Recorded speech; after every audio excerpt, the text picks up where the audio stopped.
बिस्मिल्लाहिर्रहमानिर्रहीम। अस्सलाम वालेकुम। कैसे आप सब? अल्हम्दुलिल्लाह हम ठीक हैं और देगी यखनी पुलाव की रेसिपी के साथ हाज़िर हैं। सबसे पहले हमने यखनी बनानी है, उसके लिए हमें चाहिए पानी। पानी में हमने डाल देना है चिकन को, अच्छे से धो के हमने डालना है और साथ में चले जाएंगे साबुत मसाले के साथ इसकी यखनी बनाएंगे। प्याज चले जाएगा इसमें और लहसुन को हमने छील के नहीं डालना, साबुत डालना है। यखनी में बहुत ज़बरदस्त इसका टेस्ट आता है।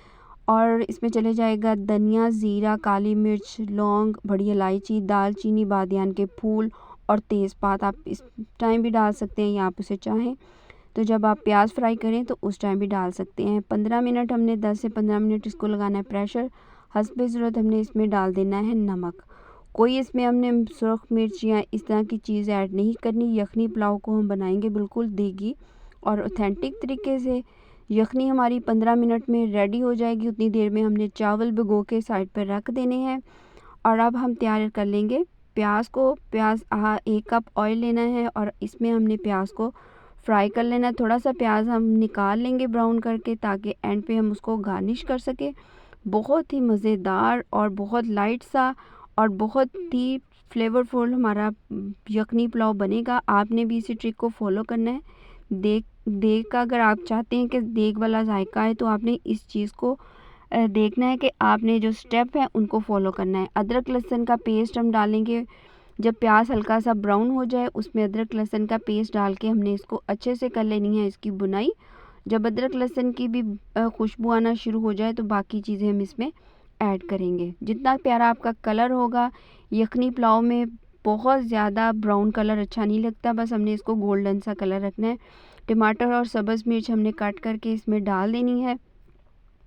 बहुत ही मज़े की माशाल्लाह से खुशबू आ रही है और हमारी यखनी भी हो चुकी है रेडी। अब हमने इसमें से निकाल के जो गोश्त है वो हमने डाल देना है प्याज के साथ, ताकि उसकी भी बुनाई हो जाए और चिकन की जो हल्की सी स्मेल होती है वो भी इसी के साथ ही ख़त्म हो जाएगी। तो यखनी हमने साइड पे रख ली है, गोश्त अच्छे से साथ में भुन रहा है। तो अब इसमें चले जाएंगे स्पाइसेस हमने साबुत मसाले जो डाले हुए हैं उसका अरोमा बहुत ज़बरदस्त आएगा। अब इसमें चली जाएगी कुटी हुई लाल मिर्च। ये हमने इसमें सुरख मिर्च ऐड नहीं करनी और कुटी हुई लाल मिर्च इसको हम डालेंगे। इसमें हमने यखनी निकाली थी वो भी हम इसमें ऐड कर देंगे। नमक हमने चेक कर लेना है कि नमक इसमें पूरा है या नहीं। आप हमेशा जब भी पानी डालें तो आप उसमें नमक चेक करें। थोड़ा सा नमक नॉर्मल से ज़्यादा तेज़ होना चाहिए, ताकि जब इसमें चावल डालें तो वो बैलेंस हो जाए। भीगे हुए चावल हम इसमें बबल्स आना शुरू हो जाएंगे, यानी कि इसमें उबाल आएगा पानी में, तो हमने इसमें डाल देने हैं चावल को भी आधा घंटा हमने भिगोना है ताकि अच्छे से वो फूले। जितने ज़्यादा चावल आपके भीगे होंगे उतने ही ज़्यादा वो फूलेंगे। पानी खुश्क हो जाएगा तो हम इसको लगा देंगे दम पे। माशाल्लाह से झटपट से बहुत कम मसालों में हमारा यखनी पुलाव रेडी हो जाएगा। इंशाल्लाह आप इसको दावत में बनाएं, लंच में बनाएं, डिनर में बनाएं तो बहुत ही लाइट सा और बहुत ही फ्लेवरफुल सा हमारा ये देगी पुलाव रेडी हो जाएगा। तो आपने ज़रूर ट्राई करना है, दुआओं में रखना है याद। और अगर किसी चीज़ के बारे में पूछना होगा तो आपने कमेंट सेक्शन में ज़रूर आना है। और लीजिए दम पे लग गया है। 15 मिनट के बाद हम इसको खोल के देंगे कि माशाल्लाह से चावल अच्छे से गल चुके हैं और अल्हम्दुलिल्लाह बहुत ज़बरदस्ती खुशबू आ रही है। खिले खिले से हमारे यखनी पुलाव बिल्कुल रेडी हो गया है।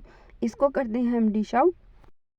बहुत ही ज़बरदस्त माशाल्लाह से खिले खिले से चावल और ज़बरदस्ती खुशबू के साथ साथ में बनाएंगे दही और पुदीने वाली चटनी और सैलड। बहुत ही लाजवाब सी ये डिश बनी है और बच्चों को सबका फेवरेट है, तो आपने ज़रूर ट्राई करना है। अब हम इसको डिश आउट करेंगे और इसको गार्निश करेंगे सब्ज़ धनिए और ब्राउन प्याज के साथ। आपको बहुत ही ज़बरदस्त और लाजवाब इंशाल्लाह रेसिपी मिली है। आपने ज़रूर दुआओं में याद रखना है। अल्लाह हाफ़िज़।